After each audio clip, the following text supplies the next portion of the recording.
Hello, Agile friends. Welcome to the Product Owner Summit 2024. My name is Svetlana, and I'm hosting this session with my host, Alina. Hi, everyone. And definitely we have here our amazing speaker, Ramanathan, who is experienced Agile coach dedicated to unlocking the full potential for organizations and their teams. Ramanathan joined us today with a very interesting topic. We will learn about 6 user-centric product discovery methods. Welcome, Ramanathan. Yeah, it's amazing and it's a wonderful opportunity to be a speaker in Product Owners Summit in 2024. Earlier I was with last year, if I'm not wrong, and I went in a row. It's always it's a pleasure to be a part of this its whole summit, and it's been done every year. I'm very happy about it, being a part of it. We are glad to have you here. Thank you for joining. Yeah, Ramanathan, thank you for joining. Also, other sessions in the Product Owner Summit 2024 that touch on the topic of user-centric approaches in agile development. Don't miss those. For example, Rafael Branger will have a session on guiding users in gathering their requirements. Check out the other sessions at productownersummit.org. But now it's time to focus on our guest speaker, Ramanathan, and our topic for this session. Yeah. So, Ramanathan, can you please briefly introduce yourself to the audience? Yeah, of course. I just want to introduce myself before the crowd. And I'm Ramanathan Yegyanarayanan from India. And I'm an agile coach who works with Standard Chartered Bank. And again, to just give a nutshell before we get into the topic, the content which is expressed here is more of my personal views than that's nothing that's related to the organization or the data that handle within the organization. It's nowhere related to it. It's all my personal views, which is a disclaimer that I want to give before we start.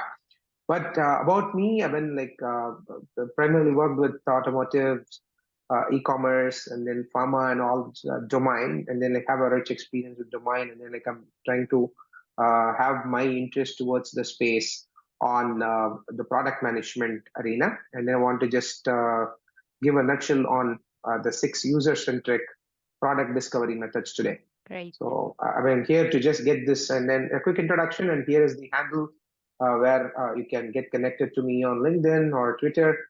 Happy to be a part of, and then answer your questions, and then be and networking always. As this is a forum for networking, I would be more obliged to learn from you mutually, and also let's try to share our views here. Great. Thank you, Ramanathan. So now it's time to be closer to the topic. What is the main focus of your product discovery topic?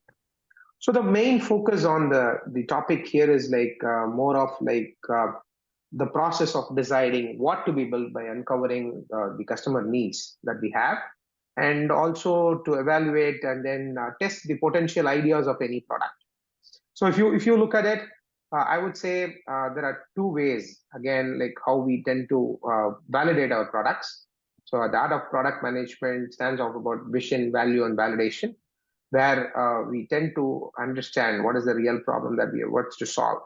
And again, we are going to look at the 2 ways of it, which is the initial product discovery, and also the continuous product discovery.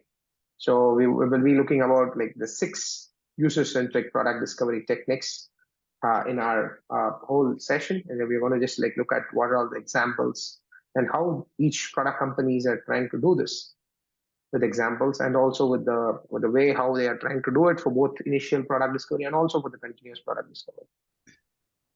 Okay, you mentioned initial product discovery and continuous product discovery. Could you please extend these 2 technique use definition to the audience? So ideally, when you are tending to have initial product discovery, right, it happens even before the product launch. So when you are starting from scratch. Again, initial product discovery often happens when you tend to identify the problem that you're going to tackle, and whether you want to think you should build whatever that is actually worth building it or not. So this is more of like even in your MVP stage, which is like minimum viable product stage. And it is more of a chance or the decision where you can effectively deliver the greatest value to your customers. And when it comes to continuous product delivery, it's the process of routinely questioning your customer to understand the pulse of customer and how they are when they have actually built on. And the product is being built, and then you are ideally having the product actively in the market. And what is that you're building? And questioning that, how they use it, and then figuring out their current problems, what they have, and then making that alterations to make